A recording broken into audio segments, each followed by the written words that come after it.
नमस्कार, मैं अंशुल तिवारी। स्वागत है आपका मेरे YouTube चैनल विशुटी करियर के अंदर। और आज का टॉपिक जो है वो बहुत ही बड़ा हम टॉपिक लेकर के आए हैं। एनएमसी बिल के बारे में हम बात करेंगे, क्योंकि काफी क्वेश्चंस ऐसे पूछे जा रहे थे कि सर एनएमसी बिल लगने के बाद में ऑल इंडिया कोटे की कट ऑफ पे क्या प्रभाव रहेगा, क्या उसकी कट ऑफ जा सकती है, फीस रेशियो क्या रहेगा। तो आज ये सभी सवालों के जवाब के लिए हमने पूरा हमारी जो टीम ने है पूरा एनालिसिस किया है कि क्या कट ऑफ जा सकती है, कितनी सीटों को कन्वर्जन किया जाएगा। एनएमसी की तरफ से भी इस बार यानी डिक्लेयर कंप्लीटली कर दिया गया है कि कंप्लीटली जो 50% प्राइवेट कॉलेजों की जो सीटें हैं उनको 101% जो है आपके यहाँ पे कन्वर्ट किया जाएगा। अगर आप मेरे चैनल के ऊपर नए हैं तो मेरे YouTube चैनल को सब्सक्राइब करें, जिससे आपको अपने नीट से जुड़े हुए, एनएमसी से जुड़े हर एक सवाल का अपडेट तुरंत आपको मिलता रहेगा।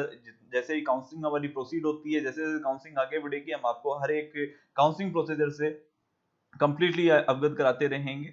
और इस वीडियो को आप एंड तक देखना, जिससे आपको एनएमसी से रिलेटेड, ऑल इंडिया कोटे के रिलेटेड जितनी भी कट ऑफ की एनालाइजेशंस है वो आपको कंप्लीट जानकारी मिल सके, जिसके आपके जो डाउट हैं वो आपको कंप्लीट जो है सॉल्व हो जाएंगे।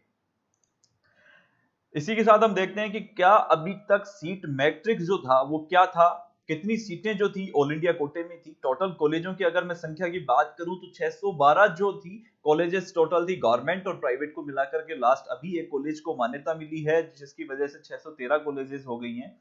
और ये नया कॉलेज ऐड होने के बाद में जो सीटों की संख्या है वो 92,927 सीट जो हैं वो अभी ऑल इंडिया कोटे के अंदर, चाहे वो गवर्नमेंट कॉलेज हो चाहे प्राइवेट कॉलेज को मिला करके है।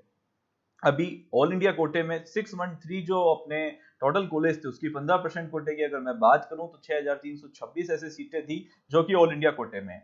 प्राइवेट में अगर एनएमसी को कंप्लीटली इंप्लीमेंट करने के बाद में जो सीटें यहाँ पे आएंगी, सीटों की संख्या 3300 प्लस से ज्यादा यानी कि बढ़ने की पूरी पूरी संभावना है। आफ्टर एनएमसी के अंदर लगने के बाद में सीटों की जो संख्या है करीबन करीबन 10,000 प्लस भी ऑल इंडिया कोटे में आ सकती है। ऐसे के अंदर कट ऑफ के ऊपर बहुत ही भारी प्रभाव पड़ेगा। कारण यही रहेगा कि हर स्टेट के अंदर जितने भी प्राइवेट कॉलेज हैं हर स्टेट के अंदर है, और उन स्टेट में होने की वजह से वहां की लोकल जो स्टेट काउंसलिंग है वो काफी डाउन जाएगी। 85% कोटे की काउंसलिंग काफी डाउन रहेगी, क्योंकि जितने ज्यादा जहां पे प्राइवेट कॉलेज है वहां पे गवर्नमेंट कॉलेजों की सीटों की संख्या है वो उतनी ही इंक्रीज हो जाएगी। आगे की स्लाइड में हमने यानी कि इसको बताने का पूरा वो किया है, कोशिश की है कि किस तरीके से हम एनालाइजेशंस करते हैं। जितनी भी गवर्नमेंट कॉलेज हैं उनकी कट ऑफ के ऊपर हमने यानी कि स्टडी की है लास्ट 3 ईयर की। उसके बाद में स्टेट वाइज प्राइवेट कॉलेज की जो भी रैंकिंग थी, क्योंकि हर एक प्राइवेट कॉलेज की रैंकिंग भी अलग अलग है।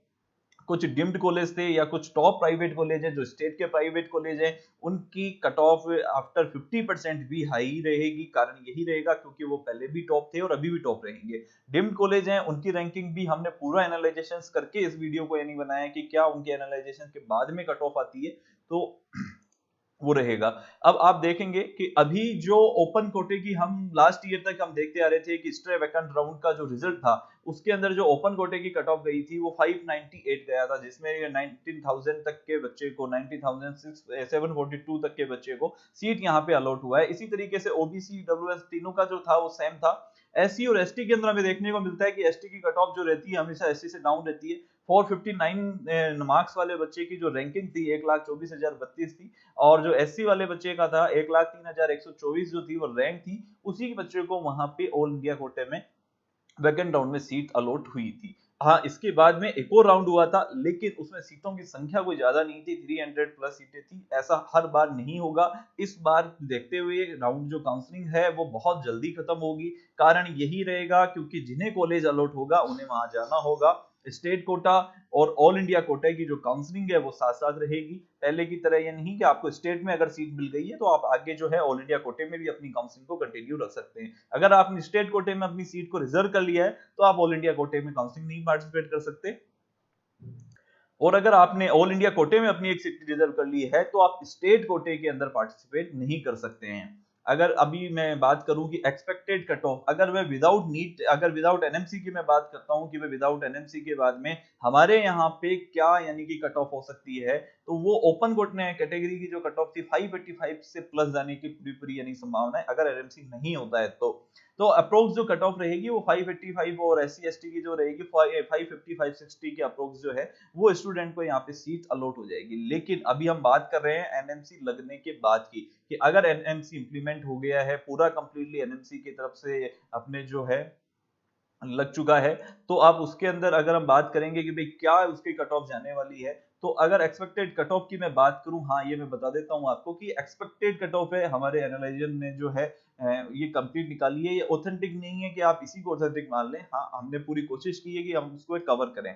ओपन कोटे की जो कट ऑफ है वो 555 प्लस अगर किसी बच्चे स्टूडेंट के नंबर हैं, 32,000 तक की रैंक है, उसको सेमी प्राइवेट कॉलेज तक मिलने की पूरी संभावना है। क्योंकि सेमी प्राइवेट कॉलेजों की काउंसलिंग जो है वो बहुत ही हार्ड रहेगी, बच्चों को नहीं पता होता है कि उसकी लास्ट कट ऑफ कितनी रही है। तो अगर आप काउंसलिंग करवाना चाहते हैं तो पूरी गाइडेंस के साथ ही काउंसलिंग करें, तो इसमें आपको जो है अच्छी कॉलेज कहाँ मिल सकती है, कैसे मिल सकती है, वो कंप्लीटली आपको पता रहेगा। ओबीसी की अगर मैं बात करूं, अगर आपके स्कोर जो है 19,200 से 33,000 रैंक के बीच में है, 550 प्लस आपके नंबर आप अगर एक्सपेक्टेड कर रहे हैं, तो भी संभावना पूरी पूरी है कि ऑल इंडिया कोटे के थ्रू आपको सीट मिल सकती है।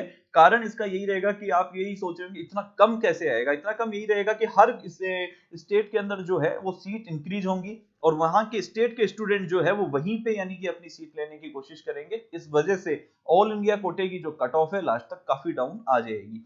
ईडब्ल्यूएस की बात करूं तो 19,200 से अगर 33,000 तक की रैंक के बीच में आपके नंबर है, 555 प्लस आप ईडब्ल्यूएस में स्कोर कर रहे हैं, तो भी आपको मिलने की संभावना रहेगी। हाँ एससी और एसटी की भी देखी जाए तो इनमें काफी यानी कि जो है फ्लक्चुएशंस आपको देखने को मिलेगा।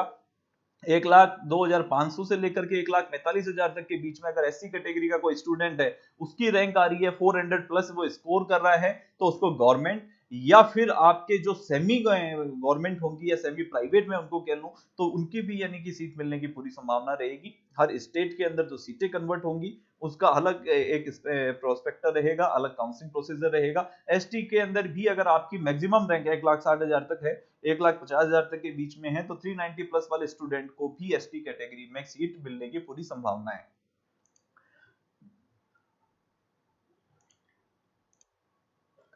बात की जाए फीस की कि फीस स्ट्रक्चर क्या रह सकता है, कि सबसे बड़ा सवाल यही रहेगा कि क्या सर फीस जो है वो आपके गवर्नमेंट के ऊपर लगेगी। हाँ ये बिल्कुल ये सही बात है कि गवर्नमेंट की ही फीस एप्लीकेबल होगी, लेकिन मिनिमम फिर भी आप बजट लगा के चलेंगे 4 से 5 लाख रुपए का सालाना बजट आपके इसमें रहेगा। क्योंकि फीस जरूर वो गवर्नमेंट की ले लेंगे, लेकिन हॉस्टल चार्ज अदर चार्ज लगा करके ये जो फीस है मैक्सिमम जो है 4 से 5 लाख का जरूर हो जाएगा। अगर आप सेमी गवर्नमेंट या सेमी प्राइवेट में उनको कह लूं उनमें आप जाना चाह रहे हैं, तो उसकी पूरी स्टडी करके उनके अदर चार्जेस सभी के यानी स्टडी करके फिर ही उसमें मैं पार्टिसिपेट करना। इसमें काउंसलर की आप हमारी मदद भी ले सकते हैं, हमारी टीम की मदद भी ले सकते हैं। हमारी जो टीम है कंप्लीटली इसके अंदर काउंसलिंग करके आपको जो है पूरा कंप्लीट गाइडेंस देगी।